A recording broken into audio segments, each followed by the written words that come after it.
India voice पर स्वागत है आपका। मैं हूं आपके साथ प्रियंका मिश्रा। बुलेटिन की करेंगे शुरुआत। सबसे पहले लखनऊ से बड़ी खबर निकलकर सामने आ रही है। एमएलसी उपचुनाव में सपा नहीं उतारेगी उम्मीदवार। स्वामी प्रसाद मौर्य से इस्तीफे से खाली हुई सीट। पर्याप्त संख्या बल न होने से सपा नहीं उतारेगी प्रत्याशी। एमएलसी उपचुनाव में नामांकन की आखिरी तारीख 2 जुलाई। एमएलसी उपचुनाव में नामांकन की आखिरी तारीख 2 जुलाई।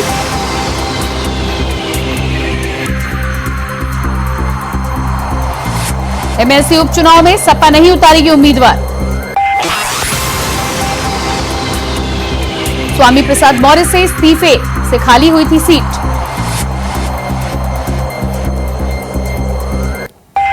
पर्याप्त संख्या बल न होने से सपा नहीं उतारेगी प्रत्याशी। एमएलसी चुनाव में सपा नहीं उतारेगी कोई प्रत्याशी। एमएलसी उपचुनाव में नामांकन की आखिरी तारीख 2 जुलाई।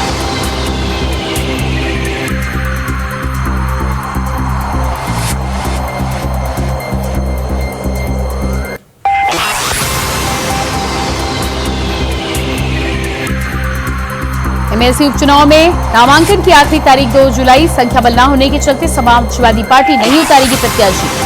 स्वामी प्रसाद मौर्य के इस्तीफे से खाली हुई थी सीट।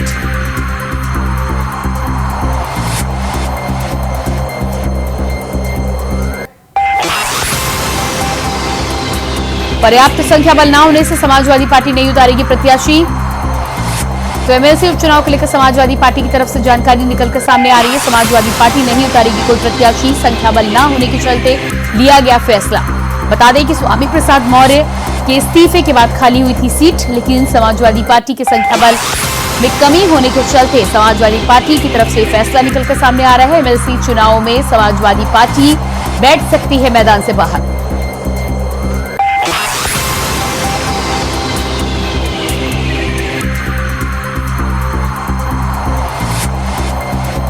पर्याप्त संख्या बल न होने के चलते समाजवादी पार्टी की तरफ से लिया गया फैसला। एमएलसी उपचुनाव में समाजवादी पार्टी नहीं उतारेगी प्रत्याशी। उपचुनाव के नामांकन की आखिरी तारीख 2 जुलाई।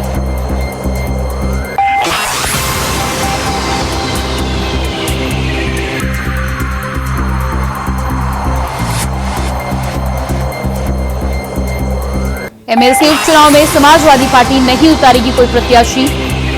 पर्याप्त संख्या बल ना होने के चलते लिया गया फैसला। और इसके बाद आइए आपको सीधे लिए चलते मुख्यमंत्री योगी आदित्यनाथ इस समय लाइव पहुंच रहे जनता के बीच क्या कुछ कह रहे हैं आपको सुनाते हैं। जो सीएमएस संस्था के संस्थापकों में से एक आज से 65 वर्ष पहले अलीगढ़ से लखनऊ में आकर के, प्रदेश की राजधानी में लखनऊ में आकर के जिन्होंने शिक्षा को अपने जीवन का लक्ष्य बना करके स्वयं अभाव में रह करके, लेकिन हजारों और लाखों लोगों के जीवन में प्रकाश लाने के लिए, उनके जीवन को उज्जवल बनाने के लिए अपना पूरा जीवन समर्पित किया और डॉक्टर जगदीश गांधी जी के साथ मिलकर के सीएमएस संस्था की स्थापना की। मैं इस फिल्म में भी जब देखता हूं, आज डॉक्टर जगदीश गांधी जी हमारे बीच में नहीं है, लेकिन उस सब के बावजूद डॉक्टर भारती गांधी जी ने जिस जुझारूपन से लगातार सीएमएस को एक संबल देकर के आज एक नई ऊंचाइयों तक पहुंचाया है, आज कहा जा सकता है कि प्रदेश की प्रतिष्ठित शैक्षणिक संस्था में सीएमएस का अपना एक अलग स्थान है, अधिक पहचान है। सीएमएस की संस्थाओं में जब मैं आता हूं तो मुझे डॉक्टर जगदीश गांधी जी का स्मरण होता है और उनका वह विनम्र लेकिन जुझारू चेहरा और व्यक्तित्व हम सबके सामने होते हुए दिखाई देता है। मुझे लगता है उन्होंने विपरीत परिस्थितियों में कभी हिम्मत नहीं हारी, लगातार कार्य करते रहे, मानवीय संवेदना के साथ जूझते रहे, परिस्थितियों से, विपरीत परिस्थितियों से वे कभी नहीं हारते, कभी हिम्मत नहीं हारते थे, कभी डरते नहीं थे। वे केवल डरते थे, केवल डॉक्टर भारती गांधी जी से डरते थे, बाकी किसी से नहीं।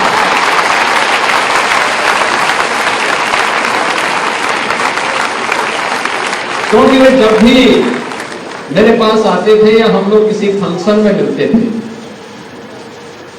तो अगर अकेले हैं तो खूब बात करते थे, लेकिन जैसे ही डॉक्टर भारती गांधी जी सामने आती थी तो उनका बोलना बंद हो जाता था।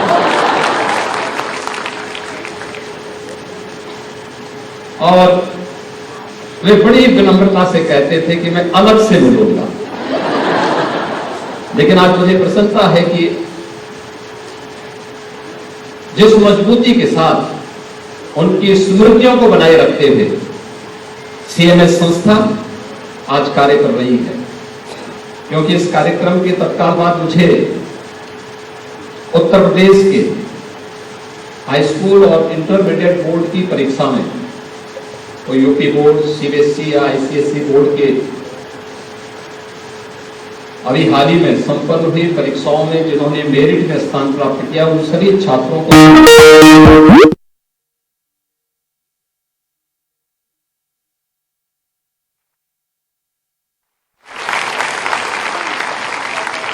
इन छात्र छात्राओं ने आप सबके सानिध्य में अपनी प्रतिभा का बेहतरीन प्रदर्शन किया और आज राज्य सरकार उनका कुछ ही देर में सम्मान करने जा रही है। आप सब देखते होंगे, जब मैं यहां पर सीएमएस के शिक्षकों के सम्मान समारोह में यहां पर उपस्थित हुआ हूं, तो मुझे दो कारणों से आना था। एक, शिक्षकों का सम्मान है तो स्वाभाविक रूप से ये अपने वर्तमान और भावी जीवन का सम्मान है, क्योंकि वर्तमान आप हैं और देश के भावी जीवन को निर्माण आप करने जा रहे हैं, आपके हाथों से हो रहा है, तो उसका सम्मान करने का गौरव प्राप्त करना ये किसी के लिए भी सौभाग्य का विषय हो सकता है। दूसरा,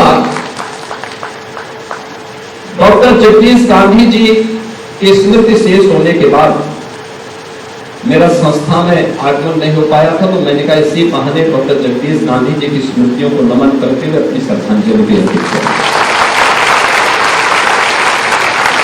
हम अक्सर होते हैं, हम एक बात देखते हैं कि किसी व्यक्ति की मृत्यु होती है, स्वाभाविक रूप से उनसे जुड़ी हुई हमारी स्मृतियां होती हैं, हम उसके लिए शोक मनाते हैं और स्वाभाविक भी है। लेकिन ये जीवन का एक शाश्वत सत्य भी है कि मृत्यु होगी तभी जन्म होगा, और डॉक्टर जगदीश गांधी जैसे लोग मरते नहीं हैं, अपनी यश काया से वे अमर हैं। उन्होंने सीएमएस के रूप में एक ऐसा वट वृक्ष प्रदेश की राजधानी लखनऊ में स्थापित किया है, जो निरंतर शिक्षा के क्षेत्र में उनकी यशोगान को एक लंबे कालखंड तक इन संस्थाओं से निकले हुए छात्र छात्राओं के माध्यम से देश और दुनिया तक पहुंचाता रहेगा। और इसीलिए इन बातों को बहुत ज्यादा महत्व देते हुए हमें अपने उन संस्थापकों के प्रति सम्मान का भाव रखना ये महत्वपूर्ण है, और इसलिए डॉक्टर जगदीश गांधी जी के प्रति अपनी विनम्र श्रद्धांजलि अर्पित करने के लिए मैं आज यहां पर आपके बीच में उपस्थित हुआ हूं। आज जब यहां पर प्रधानाचार्य और शिक्षकों के सम्मान का एक कार्यक्रम सीएमएस अपना कर रही है, तो स्वाभाविक रूप से बहुत सारी बातें होंगी, आपके अपने अनुभव होंगे। हम लोग भी देखते हैं, कोई ऐसा व्यक्ति देश या दुनिया का नहीं होगा जिसे शिक्षा जगत से जुड़ी हुई समस्याएं या उनके बारे में जानने का अवसर न प्राप्त हुआ हो। समाधान क्या है? और मुझे लगता है जब मैं उनके समाधान की बात करता हूं तो समाधान आप सब हैं। उस समाधान के लिए अपने आप को तैयार करना। जीवन में सफलता भाग्यवश नहीं प्राप्त होती, ईश्वरीय कृपा मात्र नहीं होती है, यह व्यक्ति के परिश्रम पर निर्भर करता है। जीवन में कठिन परिश्रम करना, और मेरा मानना है कि जो व्यक्ति जितना अधिक परिश्रम करेगा उसके परिणाम उतना ही सुखद भी होंगे और उतना ही उन परिणामों से वह व्यक्ति अपने आप को अंतःकरण से खुशहाल रख पाएगा। अंतःकरण की खुशहाली उसी से उसे प्राप्त हो सकती है। हम सबको उस दिशा में आगे बढ़ना है। आज की आवश्यकता क्या है? एक छात्र को कैसे आप एक ओवरऑल कक्षा से उधार करके एक मनोरंजन क्लास की ओर कैसे ले जा सकते हैं? नए नए तरीके अपनाना। एक शिक्षक केवल अपने जो उनका क्लास का समय है या स्कूल का समय उसी समय शिक्षक नहीं है। जब आपने एक शिक्षक के रूप में अपने जीवन को उस फील्ड में आगे बढ़ाया है तो आप जीवन भर के लिए शिक्षक बन चुके हैं। अब आपको उसमें नए नए अनुसंधान करने हैं, नए तरीके अपनाने हैं, अपने उस लेसन को लोगों के लिए, बच्चों के लिए इस अनुरूप बनाना है कि वह आसानी से उसको कैच कर सके। हम लोग देखते हैं और हम बचपन में इस बात को देखते थे। हमारे जो शिक्षक हम लोगों को कठिन कोई पाठ होता था या मैथ्स और फिजिक्स के कोई कठिन फॉर्मूले होते थे, उनको बताते नहीं थे। छोटी छोटी लोकोक्तियों के माध्यम से वे हमें बताते थे, देखो ये लोकोक्ति याद कर लो कि फॉर्मूले को ऐसे आप डिफाइन कर पाएंगे, ऐसे इसको आगे इसकी विवेचना कर पाएंगे। और हम लोग देखते थे कि वास्तव में कैसा छोटे छोटे उसके माध्यम से या बहुत सरलता के साथ, उदाहरण के साथ उन बातों को अगर आप बताएंगे तो और भी अच्छे ढंग से समझ में उन बच्चों की आ पाएगी। और मुझे लगता है कि क्लास का आपकी जो क्लास होगी उसको ओवर मत करने दीजिए, तनावपूर्ण मत करने दीजिए, उसको स्वस्थ प्रतिस्पर्धा के लिए तैयार करिए। लेकिन इस प्रकार की कोई भी भावना हो, हर व्यक्ति में एक जैसी क्षमता नहीं हो सकती। और मैं इस बात को हमेशा मानता हूं, जिस व्यक्ति की जितनी क्षमता है उतनी ही उससे उम्मीद करनी चाहिए, उससे ज्यादा उम्मीद नहीं करनी चाहिए। अगर हम ये मानते हैं कि कोई व्यक्ति अगर 10 किलोमीटर की यात्रा कर सकता है, 1 घंटे में 10 किलोमीटर दौड़ सकता है, हम उससे उम्मीद मत करें कि 15 किलोमीटर हम उसको दौड़ा। जबरदस्ती करेंगे तो उसके साथ भी अन्याय होगा और सोचने वाला व्यक्ति भी अमानवीय होगा। हमें धीरे धीरे उसे उसके लिए तैयार करना है। याद रखना, हम सबका सबसे पहला गुण तो मानवीय होना चाहिए और दूसरा उसकी क्षमता का आकलन करते हुए उसमें अभिवृद्धि हम कैसे चरणबद्ध तरीके से आगे बढ़ा करके कर सकते हैं, इसके परिणाम आपके लिए भी होंगे। और छात्र एक समय के बाद अवश्य ही अगर वह कठिन परिश्रम करने का आदी है, विपरीत परिस्थितियों में धैर्य नहीं होता है, लाभ हानि की चिंता के बगैर, सफलता की चिंता के बगैर निरंतर आगे बढ़ने का एक जज्बा उसके मन में है, दुनिया की कोई ताकत उसे मंजिल में पहुंचने से रोक नहीं सकती है। ये आप मान करके चलिए और आपको उसी प्रकार के युवाओं छात्र छात्राओं को आगे बढ़ाने के लिए अपने आप को तैयार करना है। सीएमएस संस्था एक सही दिशा में आगे बढ़ रही है और मुझे लगता है कि आपके पास एक अनुभवी लीडरशिप है। अनुभवी लीडरशिप इस रूप में भी है कि डॉक्टर भारती गांधी जी का 65 वर्ष होगा। तो लोग जब लखनऊ में आए थे तो यहां छात्र राजनीति कर रहे थे। ये भी और डॉक्टर जगदीश गांधी जी लखनऊ विश्वविद्यालय में, और छात्र राजनीति से इन्होंने जो दिशा पकड़ी, शिक्षा के लिए हम कार्य करें। आज देखिए सीएमएस की संस्था में हजारों बच्चे पढ़ते हैं, हजारों परिवार अपने बच्चों को बेझिझक भेजते हैं। इसलिए भेजते हैं क्योंकि उन्हें मालूम है यहां जो शिक्षा दी जाएगी उसके बच्चे के उज्जवल भविष्य के निर्माण में ये महती भूमिका का निर्वहन करेगी। हमें अच्छा है कि हम आईएएस बनाएं, आईपीएस बनाएं, जीवन के अलग अलग फील्ड के अच्छे उस फील्ड में हम लोग यहां से छात्रों को भेजें, लेकिन एक आईएएस और एक आईपीएस से महत्वपूर्ण है कि हम एक राष्ट्रभक्त नागरिक कैसे बना सकते हैं। यह बात अब सीएमएस को मजबूती से आगे बढ़ाने की कार्य करना है।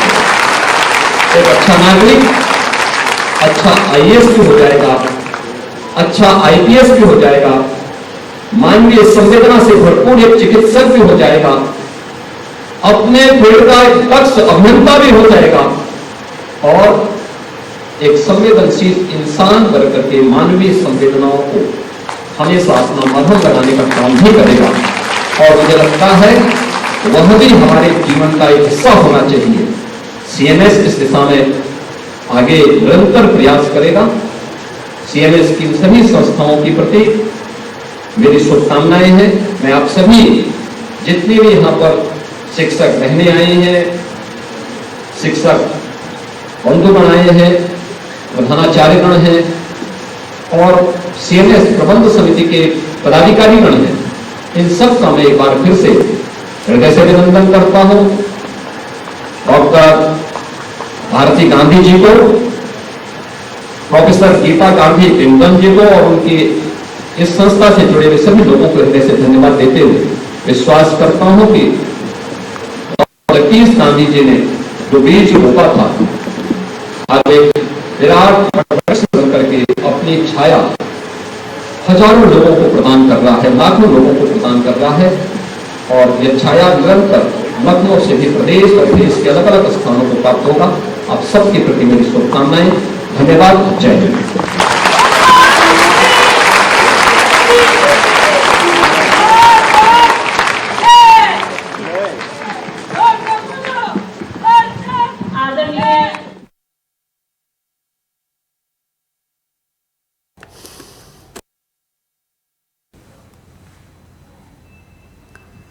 तो आप सुन पा रहे थे मुख्यमंत्री योगी आदित्यनाथ को सीएमएस के कार्यक्रम में पहुंचे थे, जहां पर स्वर्गीय जगदीश गांधी को याद करते हुए सीएमएस संस्थान के बारे में मुख्यमंत्री योगी आदित्यनाथ ने अपना अनुभव साझा किया। साथ ही साथ सीएमएस को लेकर उनकी तारीफ भी की, जिस तरह से इस संस्थान को आगे बढ़ाने का काम किया जा रहा है।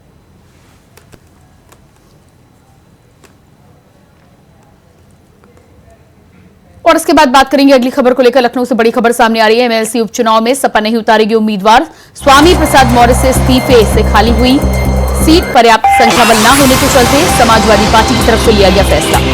एमएलसी उपचुनाव में नामांकन की आखिरी तारीख 2 जुलाई। तो एमएलसी उपचुनाव में नामांकन की आखिरी तारीख 2 जुलाई है, लेकिन संख्या बल न होने के चलते समाजवादी पार्टी की तरफ से कोई भी उम्मीदवार न उतारने का फैसला लिया गया है। बता दें कि स्वामी प्रसाद मौर्य के इस्तीफे के बाद से खाली हुई है सीट। तो समाजवादी पार्टी की तरफ से लगभग ये तय हो चुका है, उम्मीदवार नहीं उतारने का फैसला समाजवादी पार्टी की तरफ से लिया गया है। संख्या बल ना होने के चलते आया फैसला। एमएलसी उपचुनाव में सपा नहीं उतारेगी उम्मीदवार।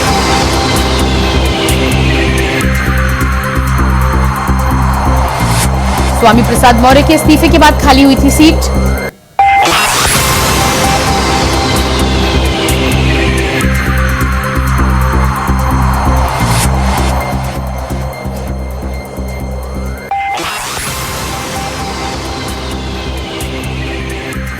एमएलसी उपचुनाव में नामांकन की आखिरी तारीख 2 जुलाई। तो 2 जुलाई को नामांकन की आखिरी तारीख है, लेकिन समाजवादी पार्टी की तरफ से ये जानकारी निकलकर सामने आ रही है कि एमएलसी उपचुनाव में चुनावी मैदान से बाहर रह सकती है समाजवादी पार्टी। कम संख्या बल होने के चलते लिया गया ये फैसला। तो अब देखना होगा कि एमएलसी उपचुनाव को लेकर समाजवादी पार्टी की तरफ से जो फैसला निकलकर सामने आया है, उम्मीदवार नहीं उतारने का फैसला फिलहाल सामने आ रहा है। क्या इसमें कोई फेरबदल देखने को मिलता है? हालांकि संख्या बल ना होने के चलते समाजवादी पार्टी की तरफ से ये फैसला लिया गया है। ऐसे में 2 जुलाई को नामांकन की आखिरी तारीख है, लेकिन जिस तरह से समाजवादी पार्टी में अभी भी खामोशी बरकरार है, ऐसे में ये साफ माना जा रहा है कि एमएलसी उपचुनाव को लेकर समाजवादी पार्टी अपनी दूरी बनाकर रखेगी।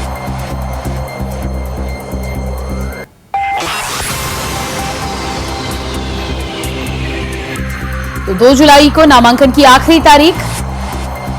सभी पार्टियों की तरफ से 2 जुलाई से पहले किया जाएगा नामांकन। समाजवादी पार्टी की तरफ से फैसला सामने लगभग आ चुका है। समाजवादी पार्टी नहीं उतारेगी कोई उम्मीदवार। संख्या बल कम होने के चलते समाजवादी पार्टी की तरफ से लिया गया फैसला।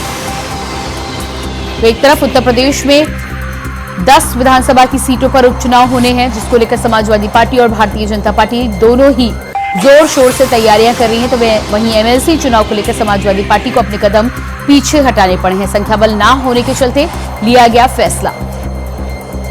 लोकसभा चुनाव के बाद जिस तरह से समाजवादी पार्टी के तमाम विधायक अब सांसद बन चुके हैं, कई सीटें खाली हुई हैं, जिसके बाद उपचुनाव को लेकर तैयारियां जोरों पर हैं। तो वहीं एमएलसी चुनाव को लेकर भी संख्या बल में कमी की वजह से समाजवादी पार्टी की तरफ से आया है फैसला।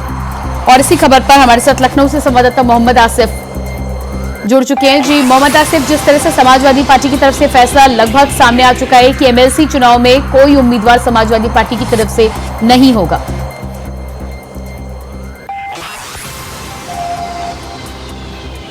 जी मोहम्मद आसिफ, क्या मेरी आवाज आपको मिल पा रही है? जी बिल्कुल प्रियंका, आवाज आ रही है जी। समाजवादी पार्टी की तरफ से जो फैसला निकलकर सामने आया है, एमएलसी चुनाव में उम्मीदवार नहीं उतारने का फैसला लिया गया है।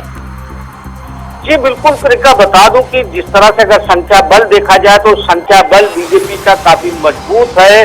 249 विधायक बीजेपी के पास मौजूद है। ऐसे में समाजवादी पार्टी का चुनाव मैदान में एमएलसी प्रत्याशी उतारना मुश्किल दिख रहा है। और सूत्रों के मुताबिक एमएलसी चुनाव में अब समाजवादी पार्टी अपने प्रत्याशी नहीं उतारेंगे, क्योंकि समाजवादी पार्टी के पास संख्या बल कम है। और 12 जुलाई को यह फैसला आएगा एमएलसी चुनाव का, और यह सीट स्वामी प्रसाद मौर्य के इस्तीफे के बाद खाली हुई है। और इस सीट को लेकर समाजवादी पार्टी का जो है यह फैसला कहीं ना कहीं बैकफुट पर भी नजर आ रहा है। जी प्रियंका। जी बिल्कुल। तो जिस तरह से 2 जुलाई को नामांकन है और समाजवादी पार्टी की तरफ से लगभग फैसला तय हो चुका है, ऐसे में भारतीय जनता पार्टी के लिए ये रास्ता आसान हो चुका है। जी निश्चित तौर पर जिस तरह से बीजेपी के पास संख्या बल है और एमएलसी चुनने के लिए उनके पास पूरी तरह से बहुमत है और एक मजबूत बहुमत है बीजेपी के पास। ऐसे में अगर समाजवादी पार्टी एमएलसी प्रत्याशी उतारती है तो कहीं ना कहीं उसे हार का सामना करना पड़ेगा। और ये हार कहीं ना कहीं एक अलग तरह का मैसेज देगी, क्योंकि अभी समाजवादी पार्टी जो है 10 सीटों पर होने वाले विधानसभा के उपचुनाव को लेकर तैयारियों में जुटी हुई है। हालांकि लोकसभा चुनाव के परिणाम के बाद जिस तरह से समाजवादी पार्टी का जोश हाई है, लेकिन एमएलसी चुनाव में कहीं ना कहीं जो है बीजेपी से समाजवादी पार्टी डर भी गई है, क्योंकि अगर प्रत्याशी मैदान में उतारती है तो समाजवादी प्रत्याशी का इस चुनाव में जीतना बिल्कुल नामुमकिन दिखाई दे रहा है। और ऐसे में मंथन के बाद सपा प्रमुख अखिलेश यादव ने एमएलसी चुनाव में अपने प्रत्याशी नहीं उतारने का मन बनाया है। जी प्रियंका। जी बिल्कुल। तो जिस तरह से समाजवादी पार्टी ने कदम पीछे रखने का मन बनाया है, ऐसे में भारतीय जनता पार्टी के लिए एक तरफा जीत का मामला सामने आ सकता है। क्या निर्विरोध भी यहाँ पर जीत मिल सकती है?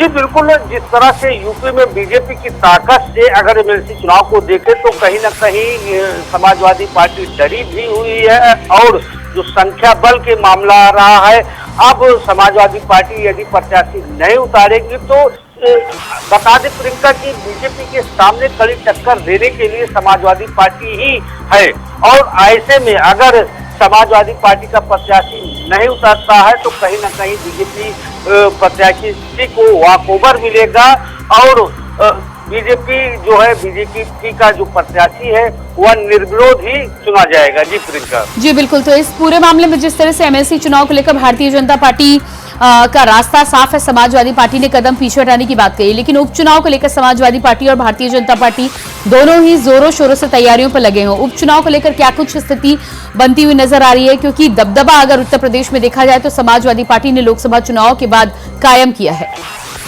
ये बिल्कुल निश्चित तौर पर जिस तरह से समाजवादी पार्टी का जोश आई है लोकसभा चुनाव को लेकर, लोकसभा चुनाव में 37 सीटें समाजवादी पार्टी के पाले में आई है, खाते में आई है। ऐसे में बीजेपी को एक बड़ा झटका भी लोकसभा चुनाव में लगा है, कई अहम सीटें भी बीजेपी हार गई थी। तो ऐसे में अब अगर उपचुनाव की बात करें तो उपचुनाव में भी 5 ऐसी सीटें हैं जो बीजेपी के खाते में थी और यहाँ पर जो है जो चुनाव लड़ा जाना है। इस तमाम जानकारी के लिए बहुत शुक्रिया आपका। और इसी के साथ फिलहाल इस बुलेटिन में इतना ही। खबरों का सिलसिला जारी रहेगा। नमस्कार।